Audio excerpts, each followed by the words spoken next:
자, 최고위원회의 시작하겠습니다. 먼저 허은하 대표님 모두 발언하겠습니다.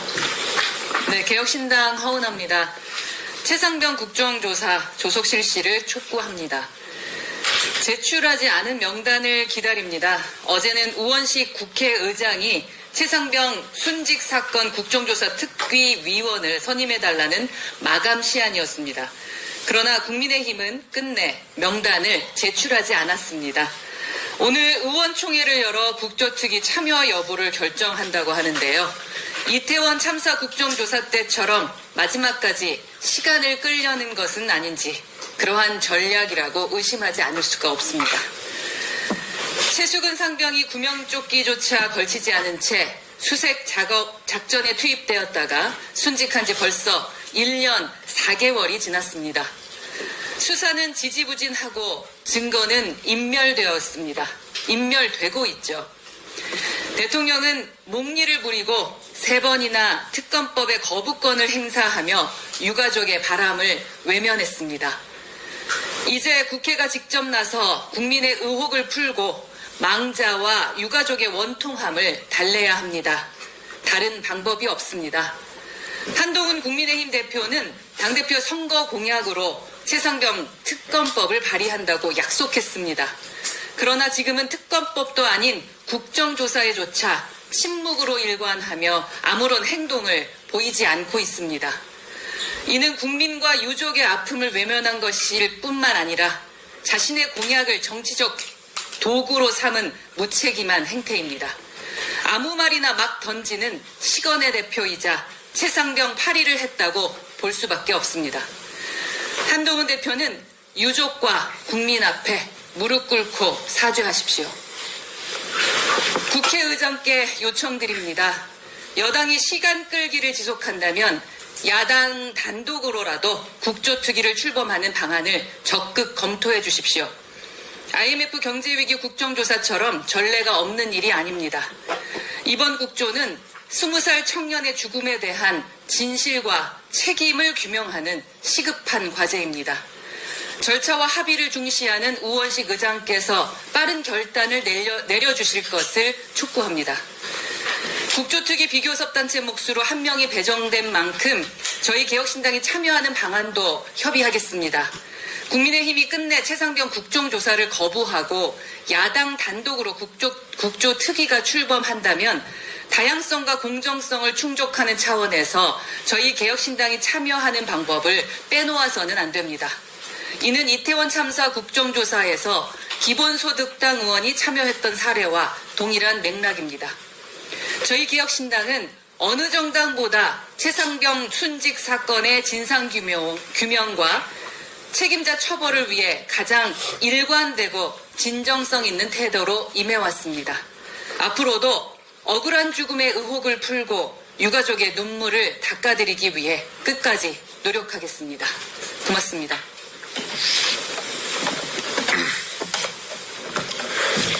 예, 원내대표 전하람입니다. 한동훈 대표의 동문서답이 도를 넘고 있습니다. 늘 동문서답 많이 하셨던 것 같습니다.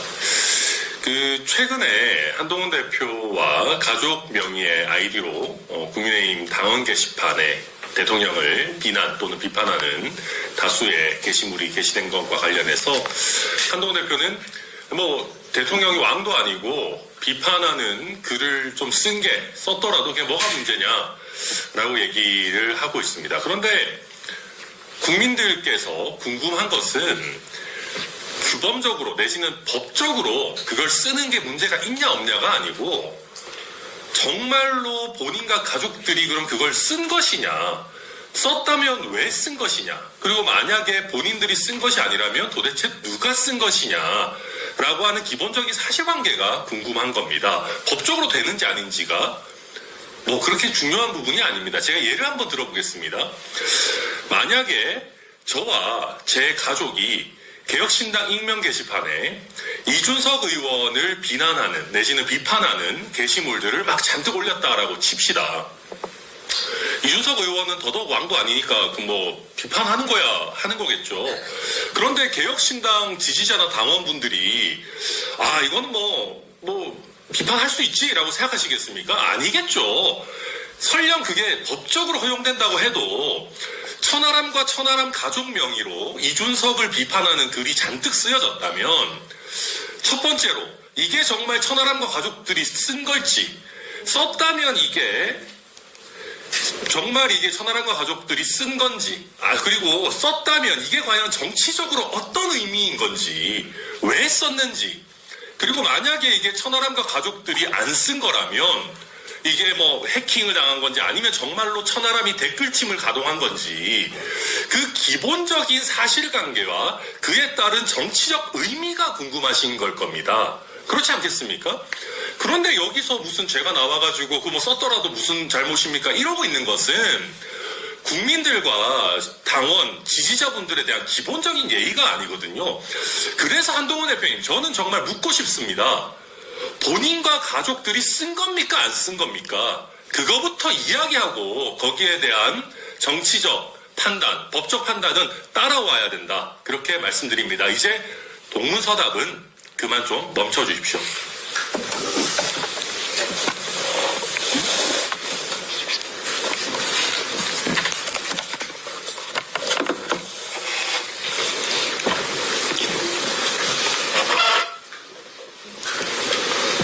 추락하는 것은 날개가 있다고 했는데 추락하는 국민의힘에는 날개가 없어 보입니다. 완전히 망한 후 차기 집권이 유력한 민주당 정권에 의해 줄줄이 쫓겨나고 감옥 가야 그 추락의 끝이 보일 듯합니다. 대통령은 벌써 세 번째 김건희 특검을 거부했습니다. 취임 이후 거부권을 총 25번 사용하여 불통과 독선의 불명예스러운 신기록을 매번 다시 쓰고 있습니다. 이를 보며 더불어민주당에선 재임 12년 동안 총 45건 거부권을 행사한 뒤 비극적 최후를 맞았던 이승만 전 대통령까지 거론하며 윤석열 대통령도 곧 분노한 민심에 의해 비참하게 쫓겨날 것이라고 저주를 부었습니다. 지난 10월에 김건희 특검 재표결에서 이미 확인했듯 이젠 국민의힘 내부에서 4표만 더 이탈표가 나오면 윤석열 정권은 거부권도 쓸 수 없게 됩니다. 그렇게 거부권까지 무력화되면 그 다음에는 곧바로 대통령 탄핵 국면으로 넘어갈 것입니다. 결국 윤석열 대통령의 목줄은 한동훈 대표가 쥐고 있다는 걸 의미합니다.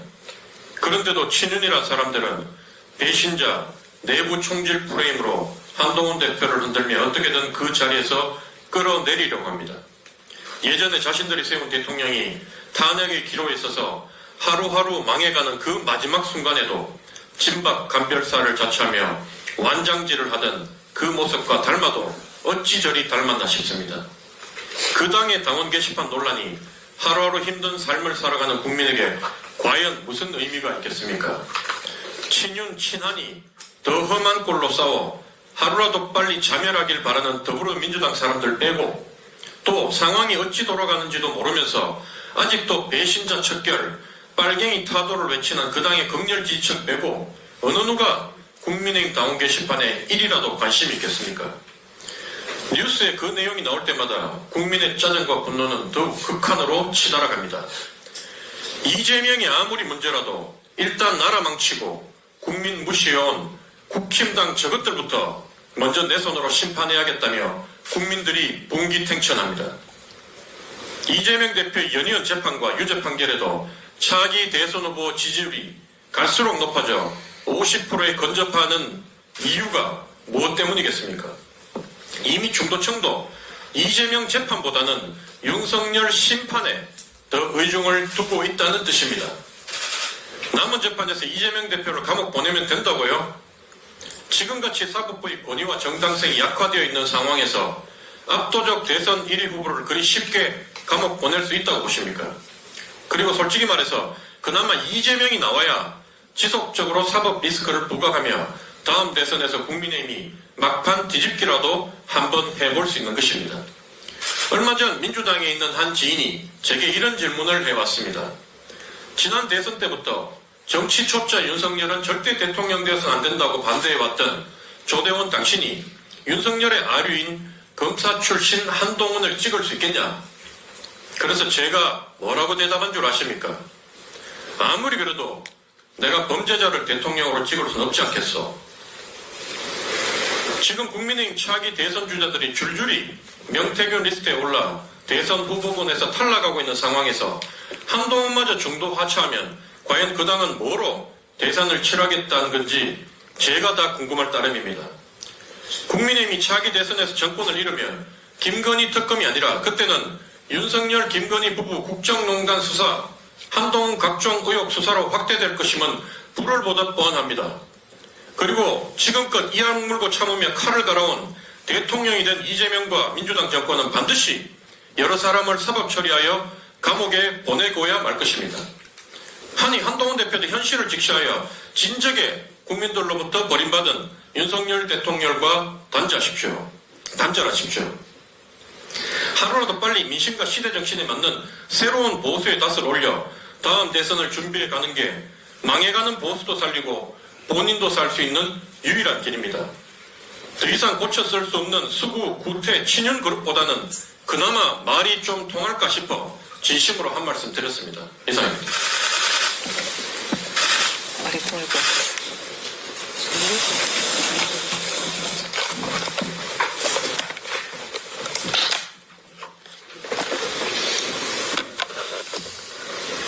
이주연입니다. 또 혼자였습니다. 광주에서 홀로 거주하던 남성 2명이 각각 숨을 거둔 채 발견되었습니다. 50대와 60대의 독거 기초수급 대상자였습니다. 보건복지부에 따르면 지난 5년간 홀로 임종을 맞고 일정 시간이 흐른 뒤늦게 발견되는 구독사 사망자는 1만 5천 명이 넘는 것으로 확인되었습니다. 특히 그들 중 80%는 지난날 대한민국에 누구보다 많은 기여를 하며 국가의 허리를 담당해온 40, 60대 남성이며 그들의 노인 자살률 또한 OECD 평균의 무려 2~3배에 이른다는 점이 지난 보건복지부 국정감사를 통해 확인된 바 있습니다. 외로움은 이제 감정의 문제를 넘어 생존의 영역으로 확대되고 있지만 전형적인 약자의 모습이 아니라는 이유, 그리고 국가의 행정은 그 외로움까지 다 알아채기는 어렵다는 점에서 그들은 2번 소외됩니다. 이에 우리보다 앞서 유사한 문제를 겪은 영국과 일본은 사회적 유대감을 강화하는 방식으로 고독과 돌봄 정책을 추진하고 있습니다. 고립과 사회 사이, 외로움과 안녕 사이에 연결의 다리를 놓아주는 겁니다. 링크워커 혹은 케어 매니저의 이름으로 활동하는 이들은 의사나 간호사, 사회복지사 등을 통한 위험 요소 발굴을 시작으로 지역 내의 커뮤니티 센터, 미용실이나 수리센터, 병의원과 약국 등을 통해 고독 및 고립의 발굴과 연계, 돌봄을 지역사회에 위탁하고 그들의 삶에 적극적으로 연대합니다. 이제 우리도 정책적 그리고 사회적으로 그들의 외로움을 알아채고 연계를 공고히 하며 물질적 인프라에 집중되어 있는 지원책 또한 심리적, 문화적 영역까지 다각화하여 개인과 가족, 1인 가구 청년과 독거노인, 지역사회의 경제와 문화를 매듭으로 엮어야 합니다. 고립과 고독은 너의 문제가 아니라 우리의 문제이며 이 순간에도 서로의 그림자로 숨겨져 있는 오늘의 현실입니다. 첫눈이 온다며 전화를 건네고 집 앞에 눈을 쓸며 이웃과 인사 나누는 소박하게 행복한 하루, 개혁신당이 함께 만들어갑니다. 네, 회의를 비공개로 전환하겠습니다. 언론 여러분들 협조 부탁드리겠습니다.